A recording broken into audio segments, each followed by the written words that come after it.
Smile മലയാളത്തിലേക്ക് സ്വാഗതം. എന്തുണ്ട് വിശേഷം? എല്ലാവരും സുഖമായിട്ടിരിക്കണോ, സന്തോഷമായിട്ടിരിക്കണമെന്ന് വിചാരിക്കുന്നു കേട്ടോ. അപ്പോൾ ഇന്നത്തെ വീഡിയോ എന്ന് പറയുന്നത് ഒരു കുക്കിംഗ് വീഡിയോ ആണ്. നിങ്ങൾ തമ്മിൽ കണ്ടതുപോലെ ഒരു ഫിഷ് ഐറ്റം ആണ് നമ്മളിന്ന് ട്രൈ ചെയ്ത് നോക്കാൻ വേണ്ടി പോകുന്നത്. അപ്പോൾ നമ്മളെല്ലാവരും പുഴമീൻ കറി വെച്ച് കഴിച്ചിട്ടുള്ളവരായിരിക്കും. ആ സമയത്ത് ചെറിയൊരു ഉളുമ്പ് ചൊവയൊക്കെ വരാറുണ്ടെന്ന് പലരും പറഞ്ഞ് കേട്ടിട്ടുണ്ട്. നിങ്ങൾ ഈ രീതിയിൽ ഞാനിന്ന് കാണിക്കുന്ന ഈ രീതിയിൽ നിങ്ങൾ ട്രൈ ചെയ്ത് നോക്കിയിട്ട് നിങ്ങൾ ഒരിക്കലും അങ്ങനെ പറയത്തില്ല.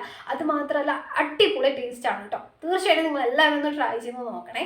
അപ്പോൾ നമുക്ക് ഒട്ടും വൈകിക്കണം, നമുക്ക് വീഡിയോയിലേക്ക് പോകുന്നതിന് മുന്നായിട്ട് ആദ്യമായിട്ടാണ് നിങ്ങൾ എൻ്റെ ചാനൽ കാണുന്നത്. എൻ്റെ പേര് അനീറ്റ. ഇതുവരെ ചാനൽ സബ്സ്ക്രൈബ് ചെയ്തില്ലെങ്കിൽ ഒന്ന് സബ്സ്ക്രൈബ് ചെയ്യാം കേട്ടോ. ആ തൊട്ടടുത്തുള്ള ബെല്ലൈക്കൻ കൂടെ ഒന്ന് എനേബിൾ ചെയ്തിട്ടേ. അപ്പോൾ നമുക്ക് വീഡിയോയിലേക്ക് പോകാം. ഫിഷ് ഫ്രൈക്ക് ആവശ്യമായുള്ള ഇൻഗ്രീഡിയൻസ് എന്തൊക്കെയാണ് നമുക്ക് പോകെ നോക്കാം. ഇപ്പം നമുക്ക് ആവശ്യമായിട്ടുള്ളത് ഒരു വലിയ കഷ്ണം ഇഞ്ചി എടുത്തിട്ടുണ്ട്, 2 തണ്ട് കറിവേപ്പില, 2 ടീസ്പൂൺ കുരുമുളക്, അരമുറി ചെറുനാരങ്ങ എടുത്തിട്ടുണ്ട്, പിന്നെ ഒരു മീഡിയം സൈസ് വെളുത്തുള്ളി മൊത്തമായിട്ട് എടുത്തിട്ടുണ്ട്. നമുക്കിതൊക്കെ ഒന്ന് പേസ്റ്റ് ആക്കി എടുക്കണം. മിക്സിയുടെ ജാറിലേക്ക് നമുക്ക് ഓരോന്നായിട്ട് ഇട്ട് കൊടുക്കാം. ഇനി ഇതിലേക്ക് ചെറുനാരങ്ങ പിഴിഞ്ഞു കൊടുക്കാം. പിഴിഞ്ഞു കൊടുക്കുന്ന സമയത്ത് കുരുവീണ എടുത്ത് കളയാൻ മറക്കരുത് കേട്ടോ, കാരണം കുരുവീണ കഴിഞ്ഞാൽ ഒരു കയ്പ്പ് ഉണ്ടാവും. ഇനി ഇതിലേക്ക് ആവശ്യത്തിന് ഉപ്പ് ചേർത്ത് കൊടുക്കാം.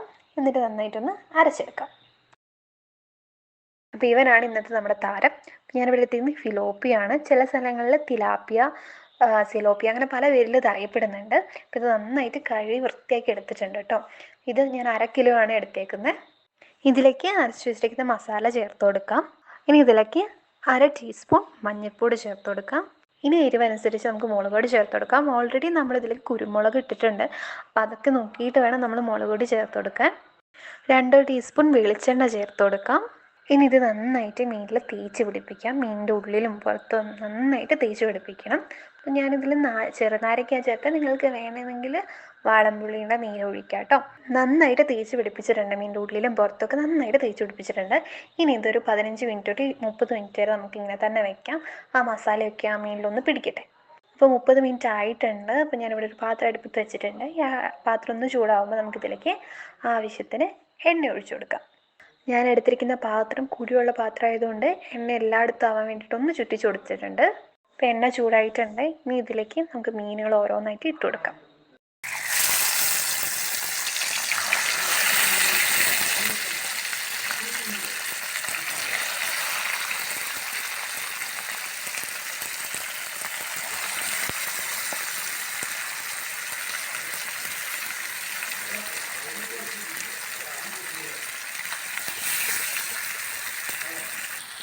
ഇനി ഇതിൻ്റെ അടിവശം നന്നായിട്ടൊന്ന് മുരിഞ്ഞ് നന്നായി വെന്ത് വരണം.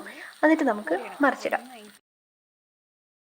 അപ്പോൾ വീണ്ടും ഒരു വശം നന്നായിട്ട് മുരിഞ്ഞിട്ടുണ്ട്. ഞാൻ തിരിച്ചിട്ട് കൊടുത്തിട്ടുണ്ട് കേട്ടോ. ഇനി അപ്പുറത്തെ വശവും നന്നായിട്ട് ഇതേപോലെ ഒന്ന് മുരിഞ്ഞു വരണം.